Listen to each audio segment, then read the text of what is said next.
நம்முடைய ஆண்டவரும் இரட்சகரும் கர்த்தரும் ஆகிய இயேசு கிறிஸ்துவின் நாமத்தினாலே இந்த காலை வேளையில உங்களுக்கு வாழ்த்துதலையும் வணக்கத்தையும் ஸ்தோத்திரங்களையும் கூறிக்கொள்ளுகிறேன்.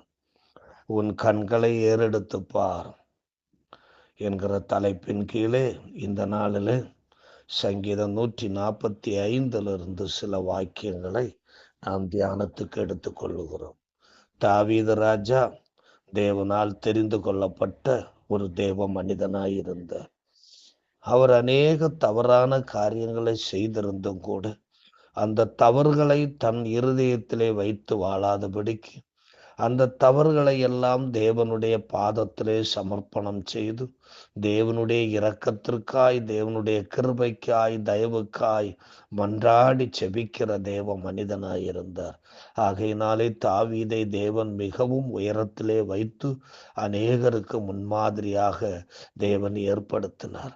இந்த தாவீது தேவனை உயர்த்தி அவர் நாமத்தை எப்பொழுதும் என்றும் ஸ்தோத்தரிக்கிறவராகவே இருந்தார் என்று சங்கீதம் 145 நாம் வாசிக்கின்றோம். அநேக சங்கீதங்களிலே அவர் அப்படித்தான் சொல்லி இருக்கிறார். கர்த்தரை நான் எக்காலத்திலும் ஸ்தோத்தரிப்பேன், அவர் துதி எப்போதும் என் வாயில் இருக்கும் என்று அவர் சொல்லுவார். நான் உயிரோடு இருக்கும் மட்டும் கர்த்தரை துதிப்பேன் என்று அவர் சொல்லி இருக்கிறார்.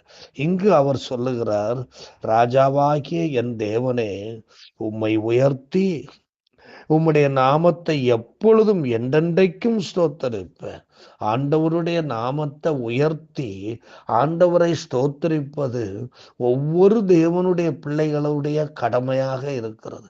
இந்த உலகத்துல மனுஷங்களுக்கு, அதாவது குறிப்பாக தேவனுடைய பிள்ளைகளுக்கு எது ஒசந்தது என்று சொன்னால், தேவன் மட்டுமே உயர்ந்தவராய் இருக்கிறார். அவர் பரலோகத்தில் இருக்கிறார். அங்கிருந்து நம்மை கவனித்து கொண்டிருக்கிறார். அங்கிருந்து நம்மை அவர் இயக்கி கொண்டிருக்கிறார். ஆகையினாலே எப்பொழுதும் அவரை ஸ்தோத்தரிப்பதற்கும் துதிப்பதற்கும் நாம் விருப்பம் உள்ளவர்களாய், வாஞ்சை உள்ளவர்களாய், ஆவல் உள்ளவர்களாய் இருக்க வேண்டும். நாள்தோறும் உம்மை ஸ்தோத்தரித்து எப்பொழுது என்றென்றைக்கும் உம்முடைய நாமத்தை துதிப்பேன் என்று 2ஆம் வாக்கியத்திலே அவர் சொல்லுகிறார்.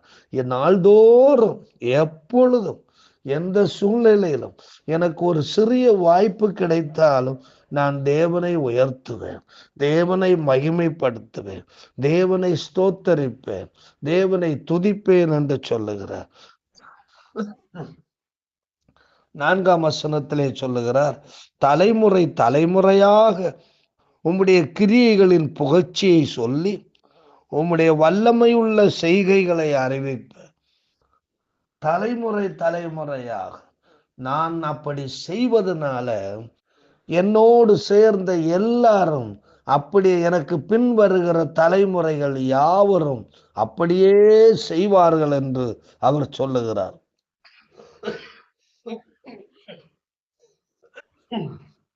உம்முடைய சிறந்த மகிமை பிரதாபத்தையும் உம்முடைய அதிசயமான கிரியைகளையும் குறித்து பேசுவேன் என்று அவர் சொல்லுகிறார். இப்படி ஆண்டவருடைய நாமத்தை அவர் உயர்த்துவதனால தேவன் நிறைய நன்மைகளை இந்த தாவீதுக்கு செய்திருக்கிறார். இந்த சங்கீதம் ஒரு தோத்திர சங்கீதம் என்று சொல்லப்பட்டிருக்கிறது. தேவனுக்கு நன்றி சொல்லுகிற சங்கீதம். அப்படி என்றால் தேவன் அவருக்கு செய்தது என்ன?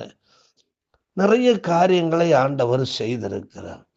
நாம் 14ஆம் வசனத்திலிருந்து 16ஆம் வசனம் வரையிலும் வாசிக்கும் பொழுது அவர் சொல்லுகிறார், கர்த்தர் விழுகிற யாவரையும் தாங்கி மடங்கடிக்கப்பட்ட யாவரையும் தூக்கி விடுகிறார்.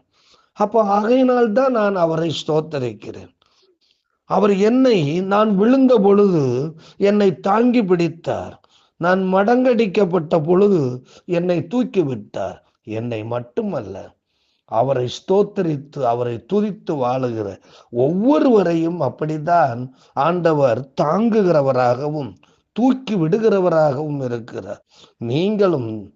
நீங்களும் கூட நீங்கள் ஆண்டவரை அன்றாடம் எப்பொழுதும் தேவனை ஸ்தோத்தரித்து துதித்து வாழ்வீர்கள் என்றால், அவருக்கு முதன்மையான இடத்தை கொடுத்து வாழ்வீர்கள் என்றால், நீங்கள் விழக்கூடிய ஒரு சூழ்நிலை வந்தாலும், நீங்கள் மடங்கடிக்கப்பட்டதனா ஒரு நிலைமை உங்கள் வாழ்க்கையில ஏற்பட்டிருந்தாலும் கர்த்தர் உங்களை தாங்கி உங்களை தூக்கி விடுகிறவராய் இருக்கிறார். எல்லா ஜீவன்களின் கண்களும் ஆண்டவரை நோக்கி கொண்டிருக்கிறது. ஏற்ற வேளையிலே அவர்களுக்கு ஆகாரம் கொடுக்கிறவராய் இருக்கிறார். எல்லாம் ஆண்டவரையே பார்த்து கொண்டிருக்கிறது. ஆகாரம் கொடுக்கிற தேவன் என்று அவரை அவர்கள் அறிந்திருக்கிறார்கள். ஆகையினாலே அவரை ஸ்தோத்தரிக்கிறார்கள். தம்மை ஸ்தோத்தரித்து தம்மை துதித்து தமக்கு முதலிடம் கொடுத்து வாழுகிற ஒவ்வொரு பிள்ளைகளுக்கும் அன்றாடம் உணவு கொடுக்கிறவராயிருக்கிறார், போஷிக்கிறவராயிருக்கிறார்.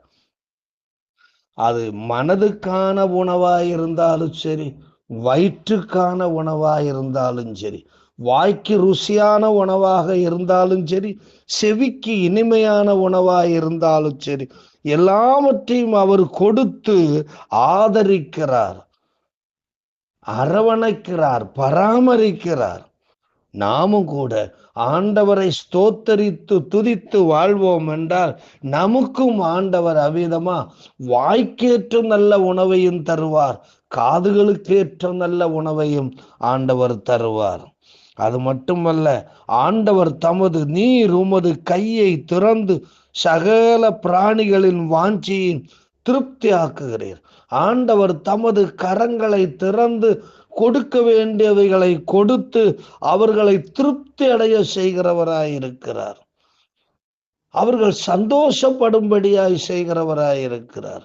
நாம் ஆண்டவரை ஸ்தோத்தரித்து துதித்து வாழும் பொழுது எப்பொழுதும் ஒரு திருப்தியுள்ள வாழ்க்கை வாழும்படியாய், போதும் என்கிற மனதோடு கூடிய தேவ பக்தி உள்ள பிள்ளைகளாய் வாழும்படியாய் தேவன் நமக்கு அனுக்கிரகம் பண்ணுகிறவராய் இருக்கிறார். அது மட்டுமல்ல, 18ஆம் வசனத்திலிருந்து 20ஆம் வசனம் வரை பார்க்கும் பொழுது, தம்மை நோக்கி கூப்பிடுகிற யாவருக்கும், உண்மையாய் தம்மை நோக்கி கூப்பிடுகிற யாவருக்கும் கர்த்தர் சமீபமாயிருக்கிறார். உளையான சேற்றில் இருக்கலாம், ஆழ்மிழ்ந்து போகிற குழியிலே கிடக்கலாம், அடிக்கப்பட்டு நொறுக்கப்பட்டு உடைக்கப்பட்ட நிலையிலே நீங்கள் கிடக்கலாம். ஆனாலும் கூட ஆண்டவரை நோக்கி கூப்பிடுகிறீர்கள் என்றால், ஏன்னா ஆண்டவருக்கு முதலிடம் கொடுக்கிற பிள்ளைகள் தேவனை நோக்கி கூப்பிடும் பொழுது அவர் எங்கோ ஒசரத்துல காணாம போயிட மாட்டார். உடனே அவர் வெளிப்படுவார், உடனே அவர் வெளிப்பட்டு அவர்களுக்கு உதவி செய்வார். ஆகையினால்தான் இங்கே கர்த்தர் சமீபமாயிருக்கிறார். தம்மை நோக்கி கூப்பிடுகிறவர்களுடைய அருகிலே இருக்கிறார். ஏனென்றால் அவர்கள் கூப்பிடும் பொழுது அவர்களுக்கு உடனடியாக நன்மை செய்வதற்கு அவர்களுடைய அருகிலே இருக்கிறார், கை கெட்டிய தூரத்திலே இருக்கிறார்.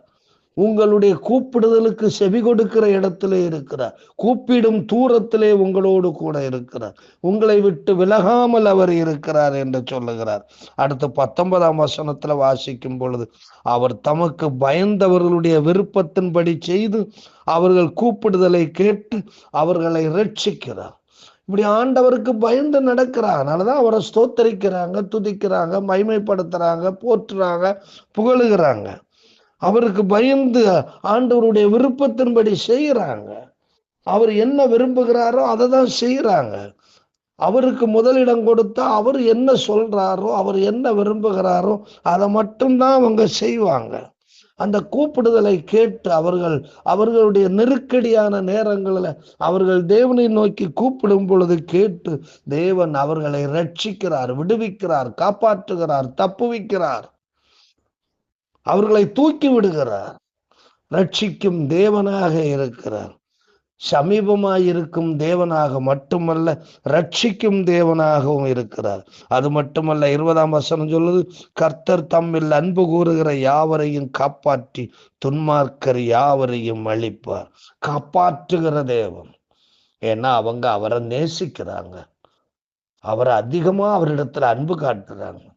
அதிகப்படியான அன்பு அவங்களிடத்துல இருக்கிறதுனால தேவன் அவங்கள வெறுத்து ஒதுக்க மாட்டார், அவங்கள தள்ளி வைக்க மாட்டார்.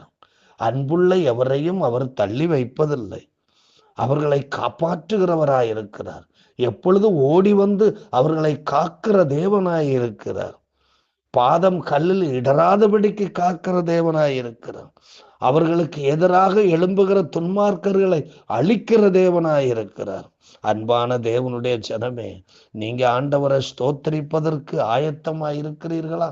எப்பொழுதும் ஆண்டவருக்கு முதலிடம் கொடுத்து அவருக்கு பயந்து அவரிடத்தில் அன்பு கூர்ந்து உண்மையுள்ளவர்களாய் உத்தமர்களாய் தேவனுக்கே எல்லாவற்றிலும் முதலிடம் கொடுத்து நீங்கள் வாழ்ந்து தேவனை ஸ்தோத்தரிக்கிறவர்களாய் இருந்தால் இந்த பகுதியிலே சொல்லப்பட்டிருக்கிற எல்லா நன்மைகளையும் கர்த்தர் உங்கள் வாழ்க்கையிலே செய்து உங்களை ஆசீர்வதிக்கிற தேவனாய் இருக்கிறார்.